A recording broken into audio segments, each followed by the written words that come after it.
ایک مکران شاہ بادشاہ گزرا ہے ایران کا، کچھ نرم دل تھا، وہ نا سیر کرنے نکلا، درمیان میں پل آتا تھا، ایک دریا تھا، اس کا پل تھا، اور پل کے اس پار جنگل تھا، سبزہ تھا، سیرگاہیں بنی ہوئی تھی۔ بادشاہ وہاں 2-4 دن رہنے کا ارادہ کیا۔ جب بادشاہ وہاں پہنچتا ہے نا مکران شاہ، تو اس نے دیکھا کہ وہاں 2-3 دن قیام کرنا ہے، جھیل ہے، سیرگاہ ہے، وہاں اس نے رکنے کا پروگرام بنا لیا۔ بادشاہ تو علیحدہ اس کے لیے رہائش تھی، سپاہی علیحدہ رہتے تھے۔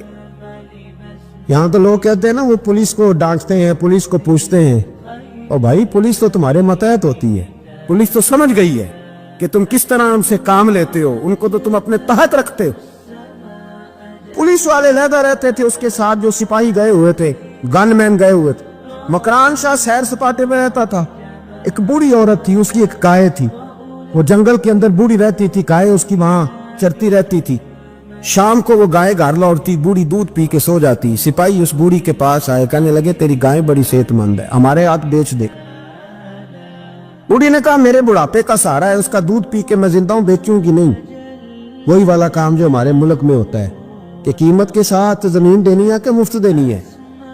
جب بڑے آدمی کو پسند آ جاتی ہے تو کہتے ہیں مول دینی ہے کہ مفت دینی ہے، دینی پڑتی ہے، غریب ہے، کیا کریں، مجبور ہے، مظلوم ہے۔ کہا بوڑھی عورت سے سپاہیوں نے بیچ دے، کہا نہیں، کہنے لگے نہیں بیچے گی تو ہم لے لیں گے۔ اس عورت کی گائے زبردستی سپاہی ذبح کر کے کھا گئے۔ بوڑھی نے بادشاہ تک پہنچنا چاہا، لیکن اس کو پہنچنے نہ دیا گیا، منع کر دیا گیا، اس کی رسائی نہ ہو سکی، غریب عورت تھی۔ جس دن مکران شاہ واپس آ رہے تھے نا، سیر کر کے پل سے گزر رہے تھے، تو کسی نے بوڑھی سے کہا کہ بادشاہ گزرے گا۔ وہ چھپ کے پل پہ بیٹھ گئی، اور مکران شاہ جب پل سے گزرنے لگے تو بوڑھی آگے آئی اور اس کے گھوڑے کی لگام پکڑی، ایسا جملہ کہا کہ مکران شاہ چکرا کے زمین پہ گرا، اور بوڑھی کہنے لگی مکران شاہ تیرے سپاہی میری گائے ذبح کر کے کھا گئے ہیں، تو بتا اس کا حساب اس پل پہ کھڑے ہو کے دینا کہ پل صراط پہ دینا ہے؟ بتا یہاں کھڑے ہو کے دے گا کہ وہاں کھڑے ہو کے دے گا؟ بول، بتاؤ یہاں دینا ہے کہ وہاں دینا ہے؟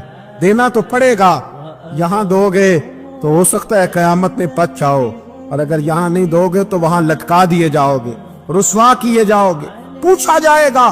مکران شاہ چکرا کے گرا زمین پہ، اور گر کے کہنے لگا بی بی میں وہاں حساب نہیں دے سکتا، دو دینا یہیں لے لے، جو لینا یہیں لے لے، آ جاؤ آ جاؤ، وقت ہے، گنجائش ہے، مہلت کے دنوں میں توبہ کر لو، پلٹ آؤ، اللہ کے حضور حاضر ہو جاؤ۔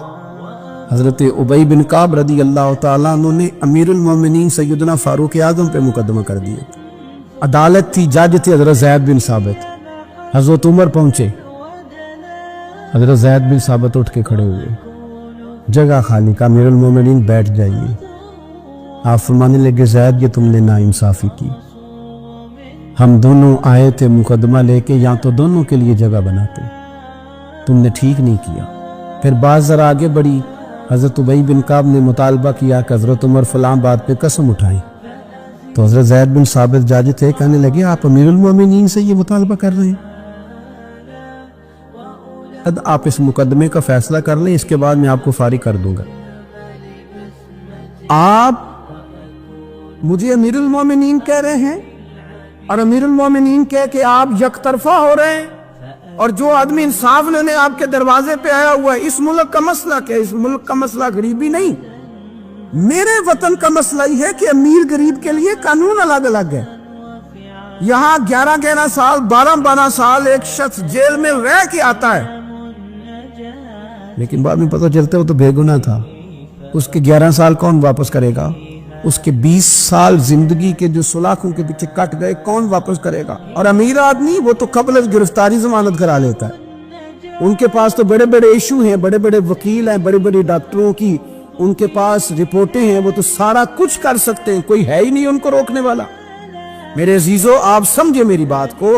حضرت عمر فاروق فرمانے لگے یہ فیصلہ کر لیں، اس لیے کہ حضرت عمر اگر صرف اپنا سوچتے تو نظریہ نہیں بچتا تھا۔ جناب عمر رضی اللہ تعالیٰ عنہ نے نا صرف اپنا نہیں سوچا، انہوں نے کہا کہ سچ کو فروغ دیا جائے، ذات سے نکلا جائے۔ آپ فرمانے لگے تو نہ عمر کو کسی اونچی اڑان میں مبتلا نہ کر، عمر کو پتا ہے عمر کیا ہے، اسے وہ دور یاد ہے جب وہ اونٹ چلایا کرتا، لہذا میرے لیے وہی فیصلہ کر جو فیصلہ کرنے کا طریقہ قرآن و سنت نے ہمیں عطا فرمایا ہے۔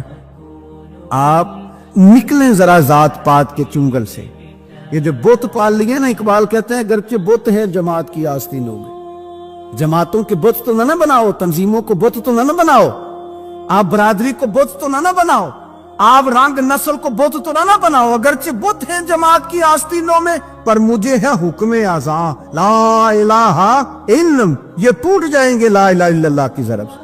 وسیع الظرف، وسیع المزاج بنے، وسیع المشرب بنے۔ آپ کبھی بھی سوچوں کو اتنا محدود نہ کریں کہ آپ کسی ایک ابہام کا شکار ہو کے ہی ساری زندگی گزار دیں۔ کیا مسئلہ تھا عرب کے لوگوں کو؟ مسئلہ کیا تھا؟ صرف اتنا، ایک عجیب روایت ہمیں ملتی ہے سیرت کی کتابوں میں، میرے نبی پاک صلی اللہ تعالی علیہ وسلم نا رات کے وقت پہاڑ کی چوٹی پہ بیٹھ کے قرآن پاک کی تلاوت کرتے تھے۔ حضور نا رات کے وقت قرآن پاک کی تلاوت کر رہے تھے، نبی کریم تلاوت کر رہے تھے، اور جب یاسین والے نبی خود یاسین پڑھے، والضحیٰ والے محبوب جب خود والضحیٰ کی تلاوت کرے، مدثر والے محبوب جب خود مدثر پڑھے، تو انداز ہی نرالو، حضور قرآن پاک کی تلاوت کر رہے تھے تو اس تلاوت کی نا آواز گونجی، کہاں تک پہنچی؟ ابو جہل بھی کسی جھاڑی میں چھپ کے حضور کا قرآن سننے لگا، سریلی اتنی تھی، اس میں لطف اتنا تھا، ابو سفیان بھی آ گئے کسی جھاڑی میں چھپ کے قرآن سننے لگے، اخنس بن شریک بھی آ گیا، تھوڑا نہیں سنا، ساری رات ہی حضور کی تلاوت سنتے رہے، ساری رات تلاوت سنتے، پر کہاں چین لینے دے حضور کی میٹھی آواز، کہاں چین لینے دے حضور کی میٹھی آواز۔ تینوں پھر اٹھ گئے، کئی دن آتے رہے، ایک دن طے ہوا کہ آج کے بعد بالکل نہیں آنا، جو آئے گا سزا ملے گی، ہو گئی بات طے۔ اخنس بن شریک کہتے ہیں میں سویرے ابو جہل کے گھر گیا، میں نے کہا سن، ایک دن نہیں کئی راتیں تو نے بھی سنا میں نے بھی سنا، دل پہ ہاتھ رکھ کے بتا وہ جو پڑھتے ہیں وہ حق سچ ہے کہ نہیں، کری بات کر، سنا تو نے بھی سنا میں نے بھی، ساری رات سنا، بتا بات سچی ہے کہ نہیں؟ تو ابو جہل کہنے لگا ایک ایک حرف سچ ہے، ایک ایک بات سچی ہے، تو مانتا کیوں نہیں؟ پھر تو مانتا کیوں نہیں؟ تو جو ابو جہل نے جواب دیا، خدا را اس پہ غور کرنا، میری منت سمجھ کر اس بات پہ غور کرنا، او پھر تو مانتا کیوں نہیں؟ تو ابو جہل کہنے لگا ہمارے قبیلے کا اور بنو ہاشم کا، حضور سید عالم کے قبیلے کا شروع سے مقابلہ رہا ہے، انہوں نے اگر لوگوں کو کھانے کھلائے تو ہم نے بھی کھلائے، انہوں نے غریبوں کا بوجھ اٹھایا تو ہم نے بھی اٹھایا، انہوں نے اگر گھوڑا دوڑایا تو ہم نے بھی دوڑایا، پھر انہوں نے دعویٰ کر دیا کہ ہمارے اندر ایک نبی آ گیا ہے، اب ہم کیسے مان دیں اس قبیلے میں نبی آ گیا؟ پہلے کیا کہہ رہا ہے؟ بات بالکل حق ہے، اب کیا کہہ رہا ہے؟ اس کے کہنے کا مطلب یہ ہے کہ اگر میرے قبیلے میں نبی آتا تو میں مان جاتا۔ او خدا کے بندو، یہ برادری کا بت، قبیلے کو جو بت بنا لیا معاذ اللہ، وہ تعصب بن کے آڑ بن گیا، گروہ پرست ہو گئے۔ وہ کہنے لگا اس کا مطلب یہ تھا کہ میرے قبیلے میں ہوتے تو میں مان جاتا، قبیلہ دوسرا ہے۔ خدا را، ان بتوں کو توڑنے کی ضرورت ہے۔ کاش ابو جہل یہ سمجھتا کہ یہ تو رب کی تقسیم ہے نا، واللہ یختص برحمتہ من یشاء، وہ کہتا ہے میں جس کو چاہتا ہوں اپنے فضل سے اپنا خاص بنا لیا کرتا۔ لیکن یہ گروہی تعصبات، قرآن مجید آپ دیکھیں نا تو یہودیوں کے بارے میں اللہ فرماتے ہیں، چونکہ تورات میں بھی حضور کی شانیں، زبور میں بھی حضور کی شانیں، انجیل میں بھی حضور کی شانیں، ہر جگہ اللہ نے اپنے حبیب کے تذکرے کیے۔ رب کریم فرماتا ہے محبوب یہ جو یہودی ہیں نا، یعرفونہ کما یعرفون ابناءہم، قرآن مجید کے الفاظ پہ غور کیجئے، کہا محبوب یہ آپ کو اس طرح جانتے ہیں، اس طرح پہچانتے ہیں جس طرح کوئی اپنے بیٹے کو پہچانتا ہے۔ جڑواں بچے ہوں نا، جڑواں شکلیں بھی ایک جیسی ہو تو اور کوئی پہچانے نہ پہچانے، باپ اور ماں پہچانتے ہیں کہ یہ فلانا ہے، اور یہ ان کو پتہ چلتا ہے۔ کہا محبوب جس طرح یہ اپنے بچوں کو پہچانتے ہیں نا، اس طرح آپ کو جانتے ہیں۔ لیکن وہ کہتے پتہ کیا تھے؟ وہ کہتے تھے کہ ہم وہ والی وحی مانیں گے جو ہم پہ آئی ہے، جو بنی اسرائیل کے نبی آئے ان کو مانیں گے. یہ چونکہ حضرت اسماعیل علیہ السلام کی اولاد میں سے ہے رسول رحمت صلی اللہ علیہ وسلم، لہٰذا نہیں مانیں.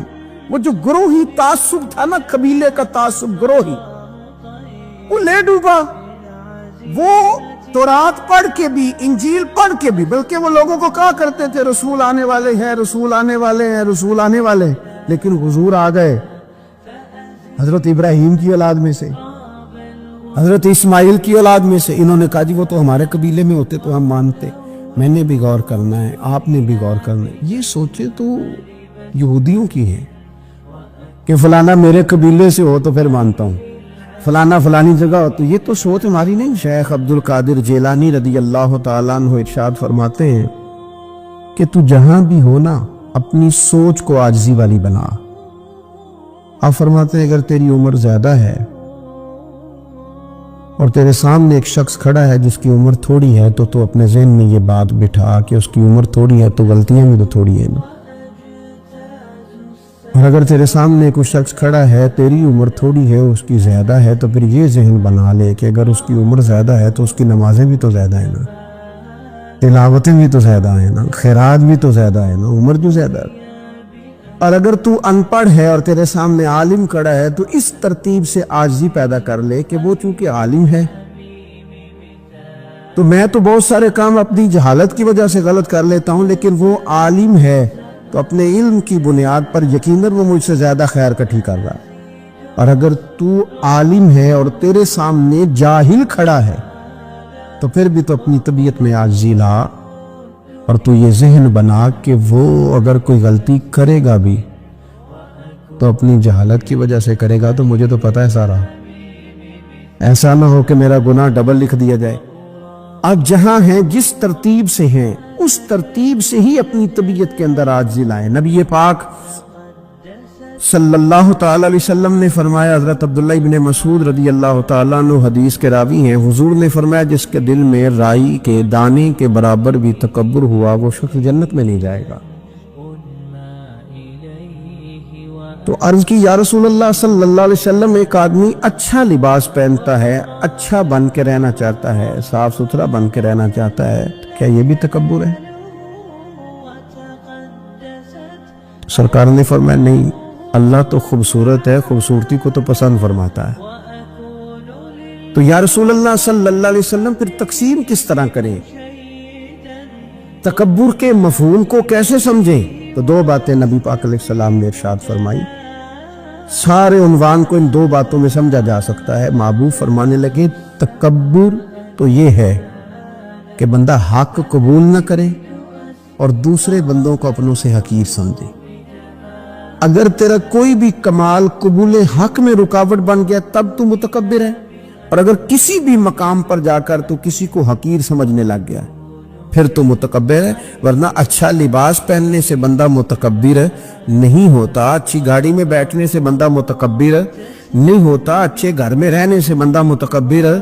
بلکہ حضرت باجید بستامی رحمۃ اللہ علیہ تو یہاں تک فرماتے ہیں کہ میں نے بہت بڑے بڑے مکانوں میں درویش بستے دیکھے اور میں نے بڑے بڑے جبوں کے اندر تکبر کو ملاحظہ کیا، غرور دیکھا میں نے وہاں.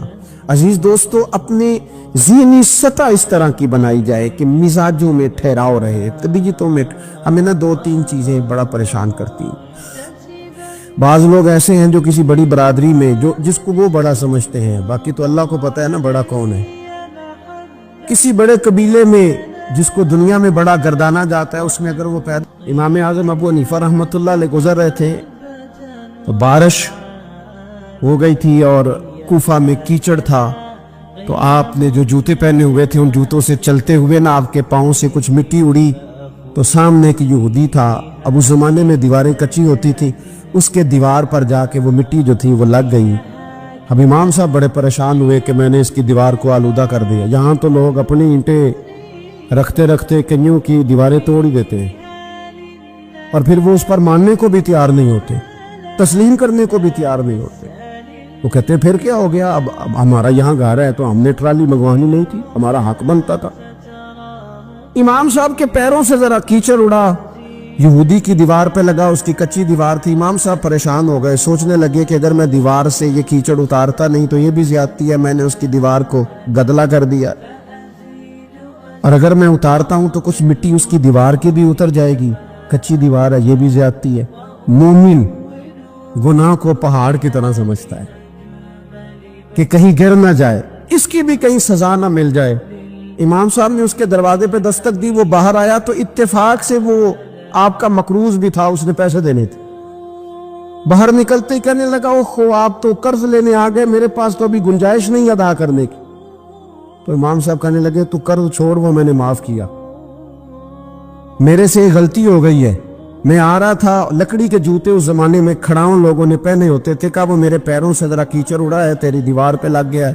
اب میں بڑی دیر سے کھڑا سوچ رہا ہوں کہ اگر میں تیری دیوار صاف نہ کروں تو میں نے یہ میلی کر دی، گدلی کر دی، یہ بھی بات درست نہیں ہے، زیادتی. اور اگر میں اسے صاف کرتا ہوں کچی دیوار سے کچھ مٹی اتر جائے گی تو یہ بھی زیادتی ہے. اب تو بتا میں کیا کروں؟ تو بے موسمہ پھل تھا نا یہ، تو بے موسمہ پھل دیکھ کے بندہ حیران ہو جاتا ہے. جو باتیں روٹین میں نہ ہو رہی ہوں وہ ذرا انوکھی لگتی ہے، بندہ حیران ہو گیا. غور سے امام صاحب کا چہرہ دیکھنے لگا، غور سے چہرہ دیکھنے لگا.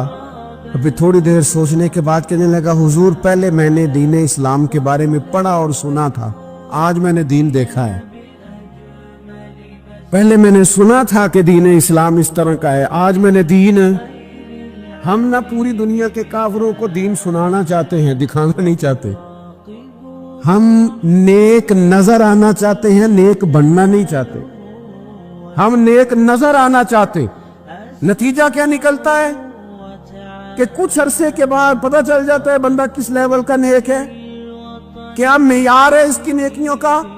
کہنے لگا حضور پہلے میں نے دین سنا تھا، آج دیکھا ہے. آپ وہ مٹی کی دیوار پر جو کیچڑ لگ گیا ہے، دیوار کو بعد میں صاف کیجئے گا، پہلے کلمہ پڑھائیں تاکہ میرے اندر کا کفر صاف ہو جائے، مجھے مسلمان کر دے. جب بندہ بہت زیادہ غافل ہو جاتا ہے پھر اعلانیہ گناہ کرنے لگتا ہے. ایک گناہ پھر اس کا اظہار گناہ.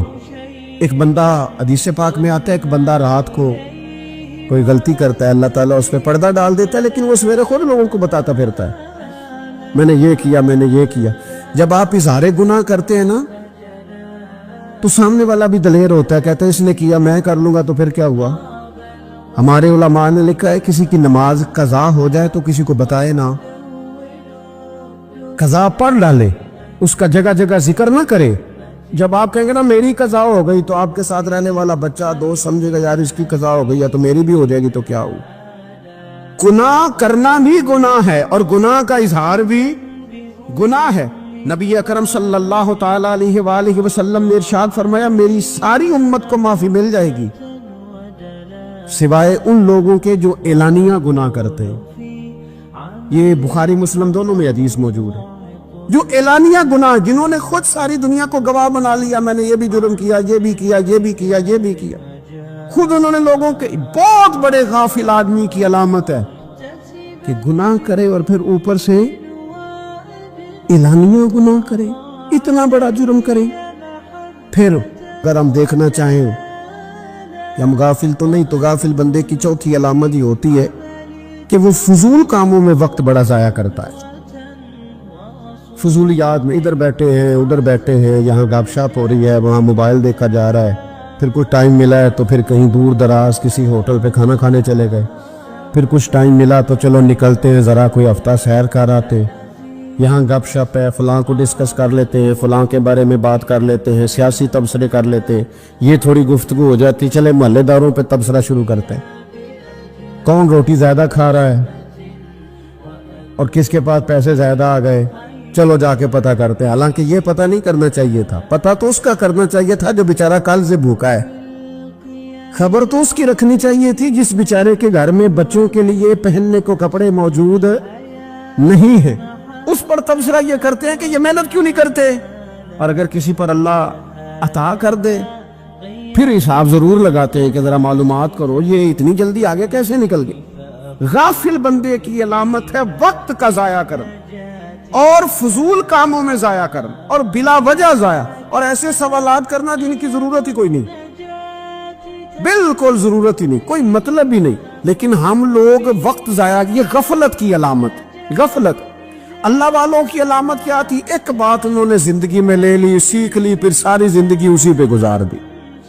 ان کا ارادہ تھا نا کشکول سیدھا کیا۔ کچھ لوگ ساری زندگی لیکچر قبول لے کے سن کے پھر بھی سمجھنے کو تیار، یہ غافل دل کی علامت ہے۔ اس لیے نبی پاک صلی اللہ تعالی علیہ وسلم نے فرمایا دو نعمتیں ایسی ہیں جن میں اکثر لوگ غفلت میں ہیں، ایک صحت اور دوسری فراغت۔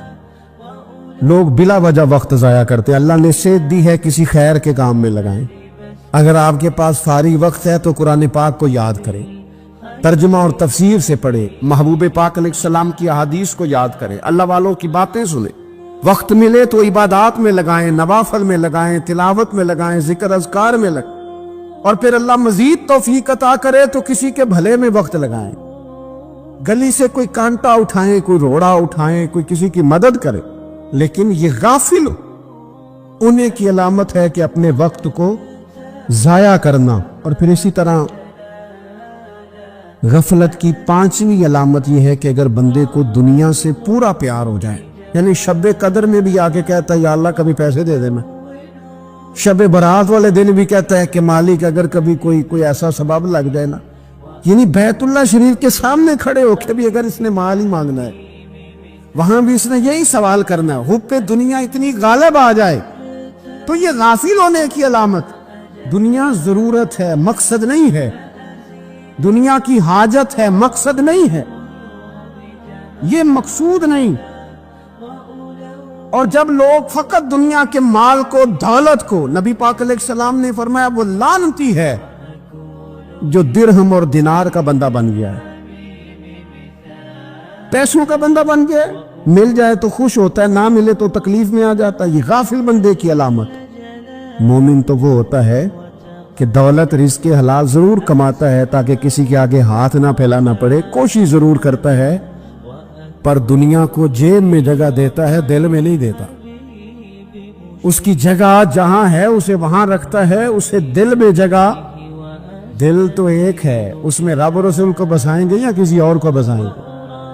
تو حب دنیا یہ غافل ہونے کی بہت بڑی علامت ہے۔ پھر اسی طرح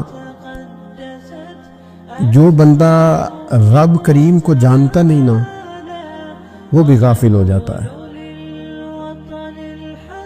ایک تو جو یہ نہیں نہ جانتا کہ رب کریم سزا دے گا، مجھے دیکھ رہا ہے، اسے نہ اونگ آتی ہے نہ نیند آتی ہے، جو اس کی معرفت نہیں رکھتا کہ میرا رب ہر وقت مجھے دیکھ رہا ہے، وہ بھی غافل ہو جاتا ہے۔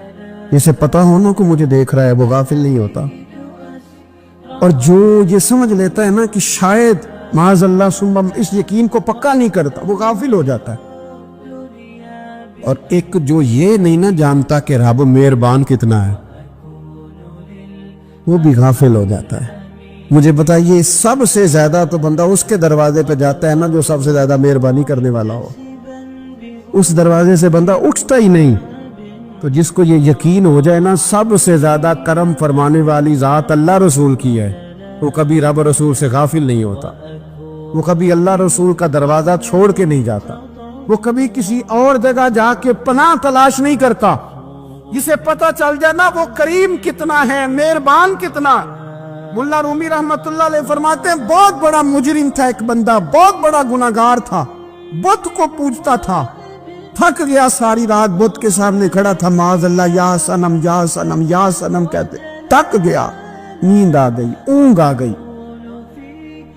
جب پوری طرح نیند آ گئی اور دماغ پہ نیند قبضہ کرنے لگی تو اس کے منہ سے نکل گیا، صنم صنم کہہ رہا تھا نا، نکل گیا یا صمد، او بے نیاز مالک۔ رب کریم نے فرشتوں سے فرمایا دوڑ کے جاؤ، جو کہتا ہے اسے دے دو۔ فرشتے کہنے لگے مالک تو بت کو پکار رہا تھا، اس نے تو غلطی سے نام لیا ہے، فرمایا مجھے نہیں پتا، لیکن دیکھو نا اس نے مجھے پکارا تو ہے نا، کتنی دیر سے جھوٹے کو پکار رہا تھا، اس کا معاملہ حل نہیں ہوا، اب اگر سچے کو پکارنے پہ بھی حل نہ ہوا تو فرق کیا رہ جائے گا؟ دے دو جو مانگتا ہے، دے دو۔ میرے دوست گھر پتہ چل جائے وہ کریم کتنا ہے،